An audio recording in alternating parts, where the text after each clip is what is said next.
Hello, I'm John with Roadkill Incorporated, and in the last video I mentioned that I was invited to show some retro computers at an event here in Minneapolis at REM 5, and so I thought I'd do a video about the computers that I'm going to show there, because I need to produce videos because, you know, if I'm going to be a YouTube sensation, I've got to put a video out once a week so that the algorithm is happy, and then, you know, one of these days I'll wake up and suddenly I'm Joe Rogan, you know. Isn't that how it works? I think it's something like that. But anyway, I just thought it might be an interesting video to do. REM 5 is a really cool place. Primarily they have a bunch of VR equipment that you can go use, but they also host like art shows and just sort of experimental gatherings and events of all kinds, and you know, really cool people, really open-minded about doing different kinds of stuff. And this event is called Hack the Planet, which is, I think, a quote from the movie Hackers, and the theme of the event is loosely based on the movie Hackers, you know, the very cheesy, silly movie about hackers. So there's going to be live music and DJs and people dressed up. I won't be one of the people dressed up. All kinds of goofy stuff going on, video games. I'm going to have my computers there. And so I just wanted to, one by one, sort of show you my setups as I get them ready and prepared to go to Hack the Planet. So this is the first one. This is my favorite MSX computer. MSX is a sort of hardware software standard of the 80s that multiple vendors or manufacturers bought into and manufactured different machines complying with the MSX standard. This is a Victor 32K. It's somewhere in the 80s. Victor is JVC. The V in JVC is Victor. It's Japan Victor Company. And the Victor computers are just super high quality. This thing is heavy. It's built like a tank. Super unique computer. The keys are really nice. A lot of MSX computers are sort of junky, but this one in particular is just gorgeous. There is a Yamaha that is the same computer, and you see that a lot, kind of like car manufacturers. You know, you have two different brands that have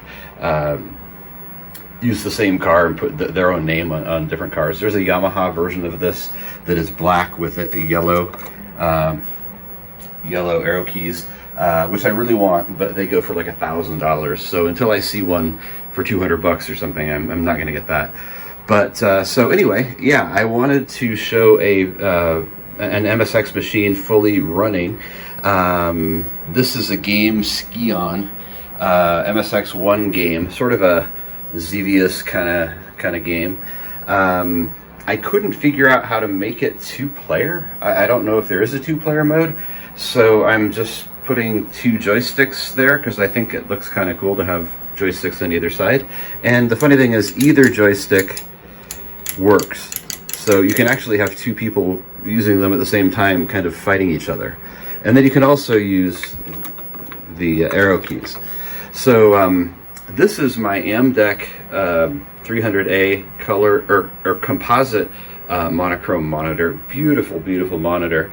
Has composite input, which is handy because MSX computers, most of them, they all have RF video, but some of them have composite output, which is what I need to use them with, because I don't have the RGB monitor that would be used for the RGB out connector. So anyway, yeah, I just like red and yellow together. It's one of my favorite color schemes to have those two together like that. The yellowing is not, it's not supposed to be yellow. That's yellowed from time, but you know, it looks good to me. So there you go. So yeah, just a nice demonstration of an MSX machine that people can easily interact with. This over here, that is a transformer.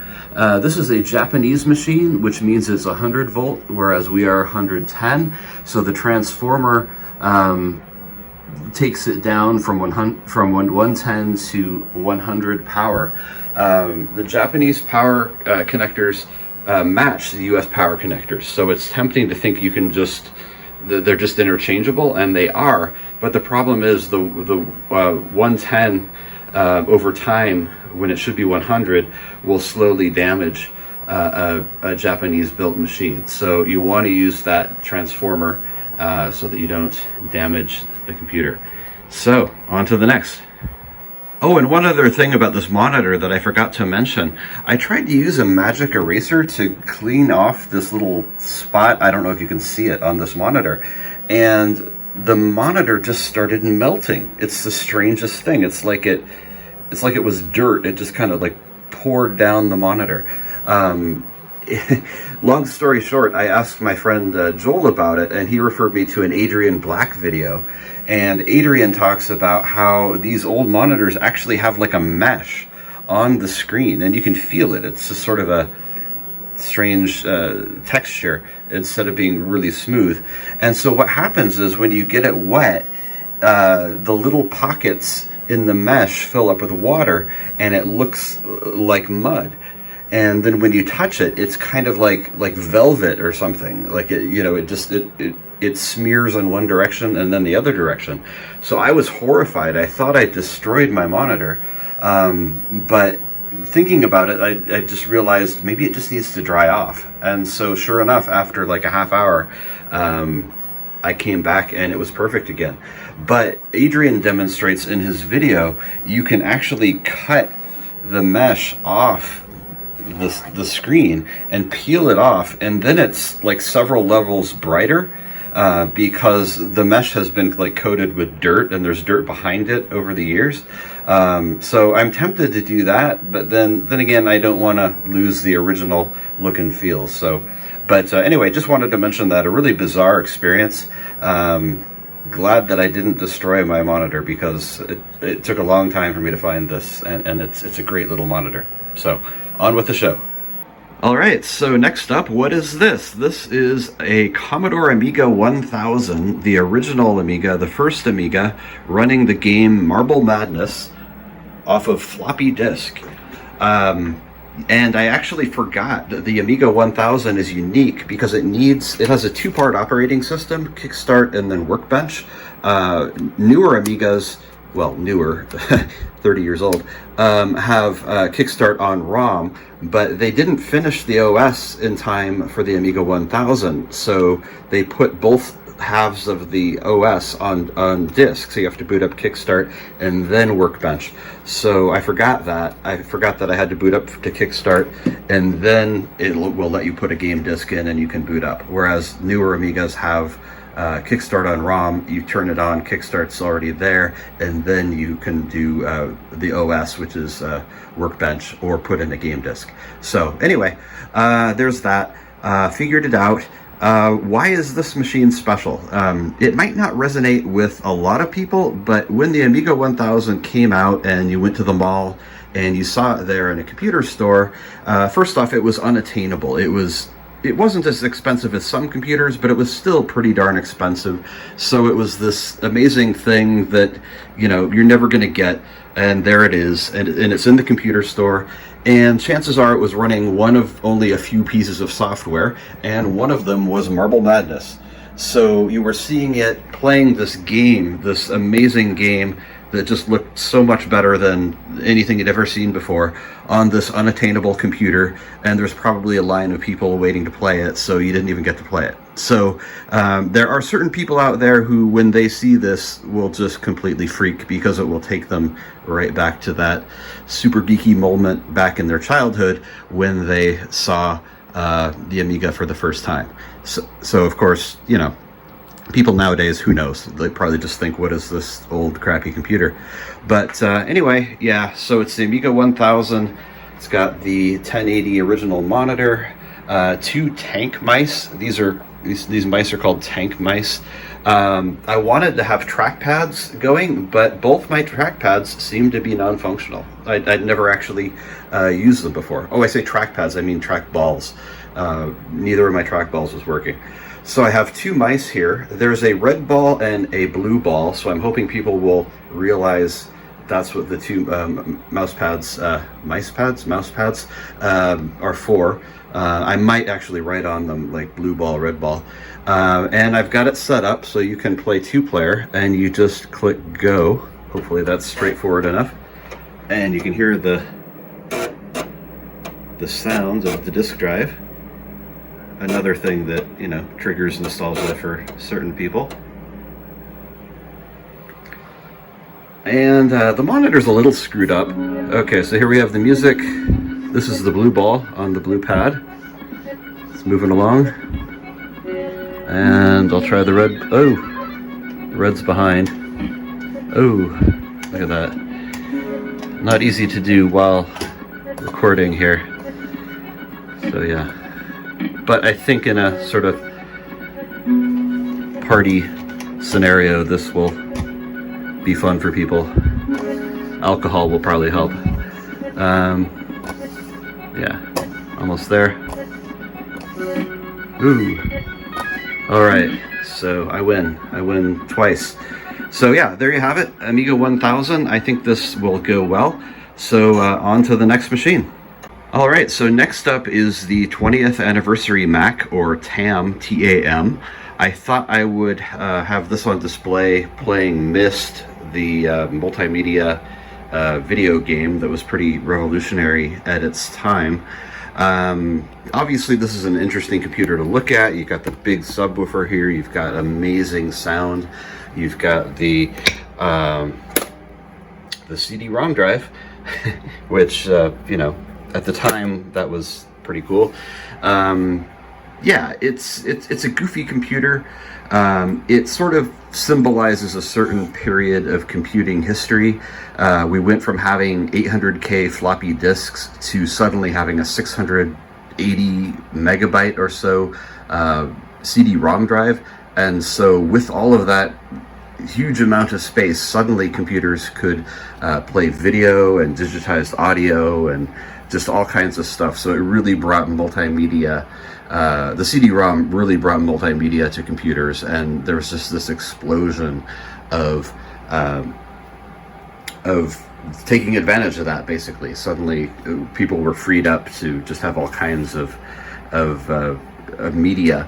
A lot of it was crap because, you know, there was just this explosion, and people weren't really doing it that well. They were just blown away that they could have so much stuff. So you'd get these collections of garbage, basically, where they just compiled lots of random pictures or meaningless video or whatever. But there was some good stuff, and Myst is probably the most famous game to come out of that period.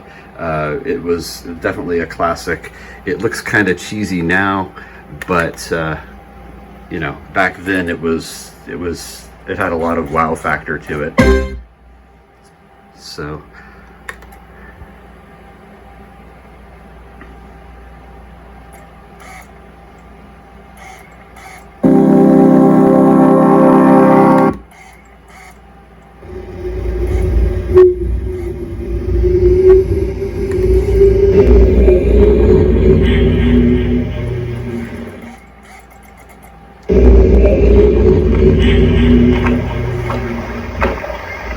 yeah, here's Myst. You kind of work your way around, and it looks pretty ridiculous now, but, you know, way back in the day, this was just unbelievably amazing. And there are some sequences where things actually move, and you hear sounds, and,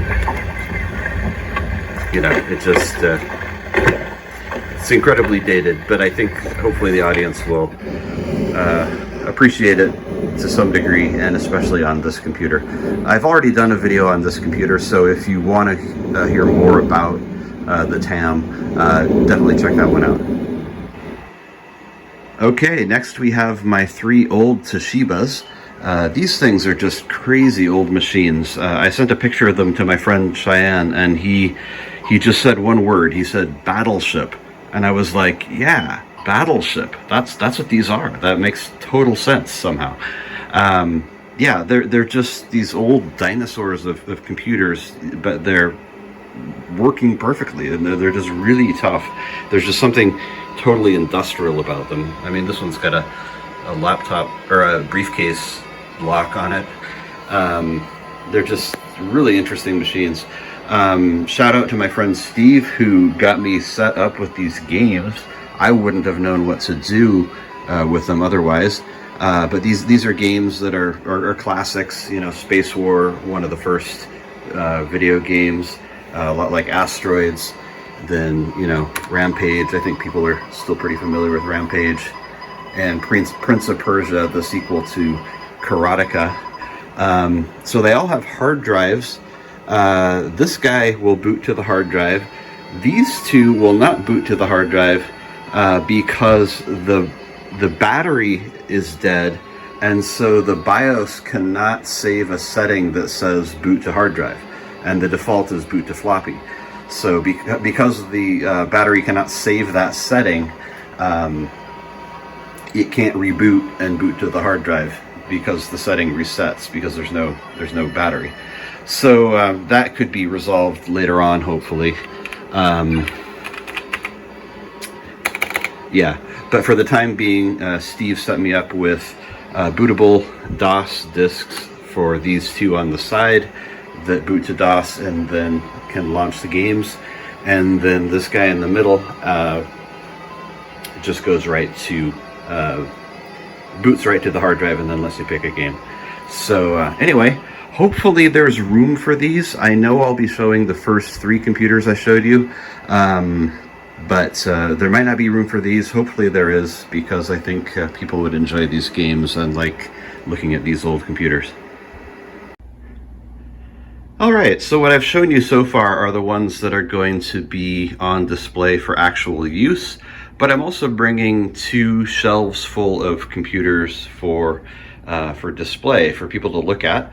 And one of those is my tower of red MSX machines.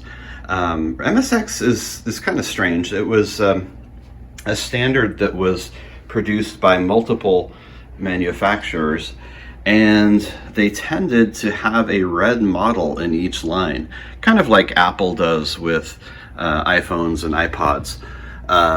They didn't make many of the red machine when they released them, so they're relatively rare. You know, there'd be the black one that was typical, and then occasionally there'd be the red model. But something about red computers I just really love, and so these are the ones that I've sort of focused on. And yeah, it tends to be MSX1 machines. Actually, this is an MSX2. If you know anything about MSX, there are 4 generations. MSX1, MSX2, what is it, 2 plus, and then R, I think. I can't remember. But for some reason they did the red thing in the first generation mostly, and then they kind of gave it up going forward. And honestly, MSX machines got kind of ugly in the later generations.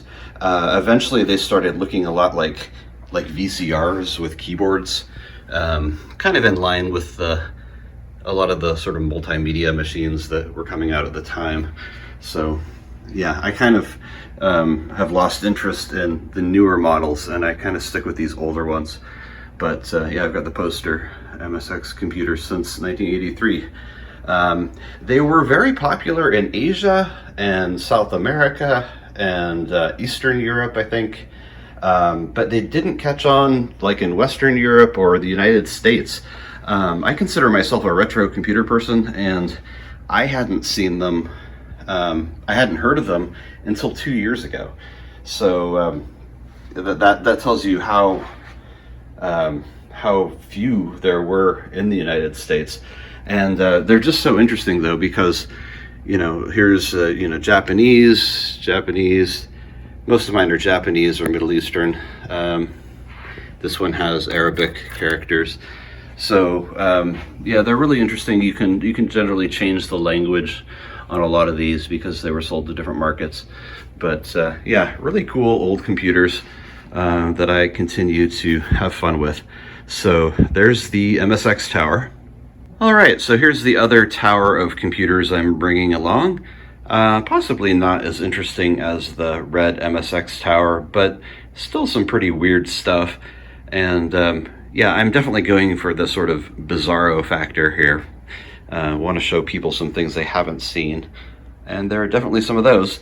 First, the Macintosh Portable. I did a pretty long video on this guy, so if you want more detail on that, check that video out. It's a beautiful computer, but I have like 5 of them. They all have issues. I don't know, they just seem unrepairable. It was not a real strong computer from Apple, but it was the first portable, so obviously they figured things out from there. But yeah, most people haven't seen one of these, so I thought I'd include that. Then we have the Atari Falcon, with a 68030 processor. This was Atari's final computer. It was comparable to an Amiga 1200, you could say. Some people would say it's better than that. But yeah, very rare computer, and these go for a lot of money these days. This one has a Gotek, which is kind of cool. It's got an SD card inside it and then a Gotek on the side there. It's also got an accelerator. I forget what the specs are on the accelerator, but even as far as an Atari Falcon, this particular one is pretty unusual. Then we have, well, we have that. I don't know what that says, but it's a cool old computer. It's actually new. It's brand new, in box. The people in Eastern Europe who used one of these say that they were just awful. It's like a Russian computer, and it is kind of junky feeling, although it is really cool looking, and I like the color. But yeah, I don't think it's MSX. I think it's probably just got basic 1.0 or early version of DOS, or a lot of those computers tend to just have some copy of a Western OS on them. So just really interesting machine, but yeah, supposedly not that great. And along the lines of other computers that aren't that great, here's the Tesla. I may have mentioned this before in a video. Just really bad keys. A lot of computers of this era had like a removable power chunk there. One of the MSXs in the tower is kind of like that. But yeah, similarly, people who've reached out to me about this one have said it was just awful. They only used it because that's all they had. But I get a kick out of the fact that it was made by a company called Tesla, of course. Many jokes to be made there. So then we move on to the VTech Pre-Computer Unlimited. VTech makes a lot of kids' toys. Some of them pretty sophisticated. I mean, this is a real computer. It has a basic option on it. Like it has cartridges.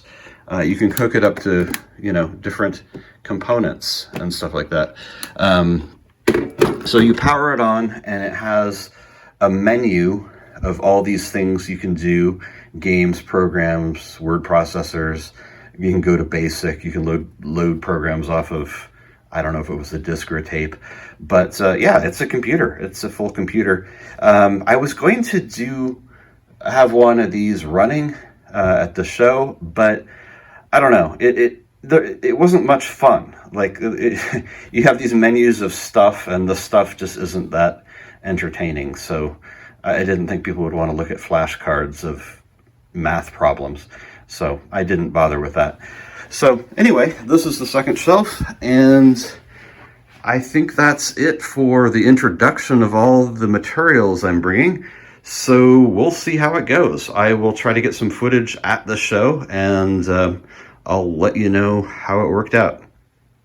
All right, so I've got it all loaded. Wow, that was a lot more work than I anticipated. I really am not feeling too great about this packing job. I don't really have the right, I don't know, packing material for it. I just put them all in tubs with, you know, bubble wrap and stuff around them.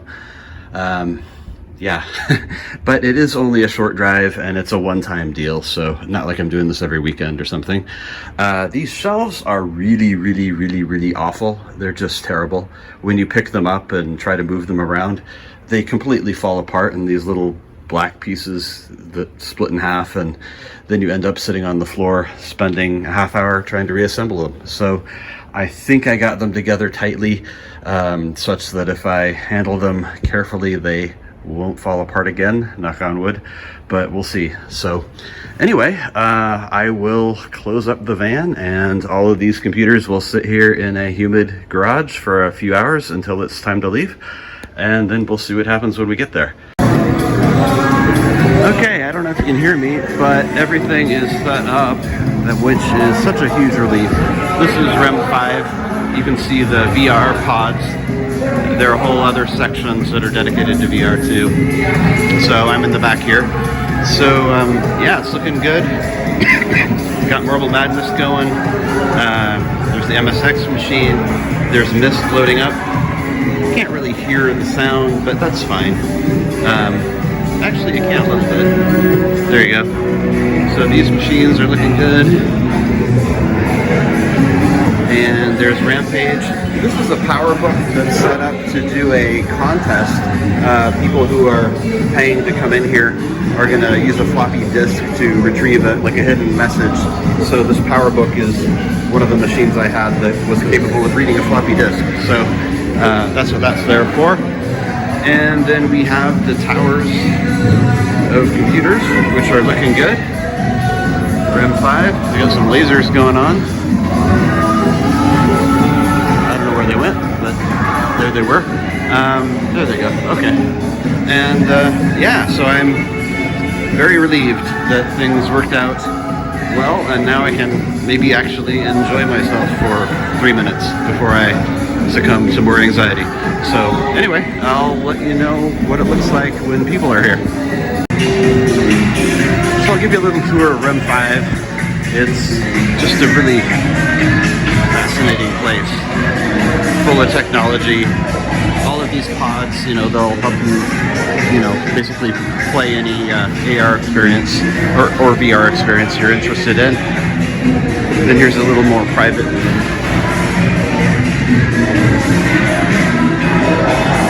The headset's hanging from the ceiling.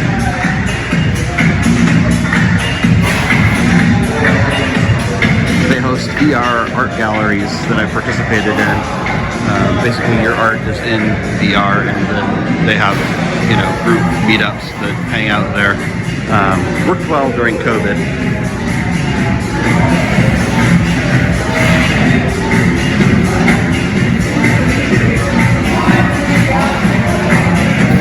So yeah, things haven't really started yet, but people should be rolling in here pretty quick. And I'll go back down and make sure everything's still working. Alright, so that's basically it. I didn't get as much footage of the show as I wanted to of people using the computers, but that's because I was there interacting and talking to people and all of that, so that's not a bad thing. And I'm realizing now I was really heavily sleep deprived when I made most of this video, so that's kind of embarrassing. I was going on and on, rambling more than I usually do, which is already too much. But whatever, it's done, so I'm putting it out there. But the show went really well. There were probably, I don't know, a couple hundred people, which isn't as much as usual. But it was probably a result of the COVID scare that's still going on. But it didn't matter. The people that came really enjoyed it.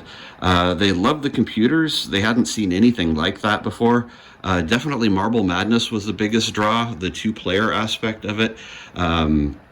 I had to show a lot of people that it was a two-player game, but that's okay because it gave me an opportunity to interact.